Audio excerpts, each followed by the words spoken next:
राजनीति कौन जानी ना जीवन में परिवार कि जन राजनीति ना सी ता भौणी गोटे कि चाकरी कर क्वार्टर गोटे माड़ी बसिक सरकारी क्वार्टर भुवनेश्वर आपने जानते से सी बसिक नवीन बाबू पैसा खाई दल को क्षति करने विजय नायक चली से जो सरकारी क्वार्टर भौणी सी गोटे फाड़ रोचे आ गोटे फाड़ भड़ा को भी देती विजय नायक आपने जानते गणमाध्यम आपने जापारे सी हूँ से विजय नायक।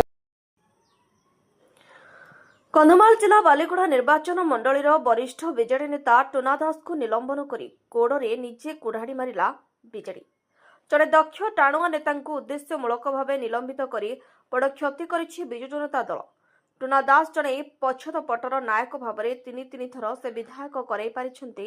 टुना दास बीजेडी तीन थर विधायकर स्वाद चाखिछे। कंधमाल बालीगुड़ा निर्वाचन मंडली रे घरे घरे कुना दास को लोके भल भाव जानिछंती। एमितिकी कुना दास को उपरे लोकंक अनेक आशा भरोसा विश्वास रही। लोक एमिति सबु निखुण काम पाई से कंधमाल जिला बालीगुड़ा निर्वाचन मंडलीर समस्त प्रियपात्र होई पारिछंती। हेले बिजु बाबूंक रीति आदर्श रे अनुप्राणित होई बिजु जनता दल रे रही लोकंक सेवा करबा को आसुथबा लोकंकु जदि बीजेडी एमिति कारण नथाई निलंबन करिबो तेबे धीरे धीरे ओडिशा रे बीजेडी संपूर्ण भावे लोप पाइजिबो बोली साधारण रे चर्चा जोर धरिछि। किंतु एपटे कुना दास कहिसंती बीजेडी दलरू प्राथमिक सदस्य पदरू इस्तीफा दे बिजु जनता दलर मुखिया नवीन पट्टनायक दीर्घायु कामना करिसंती।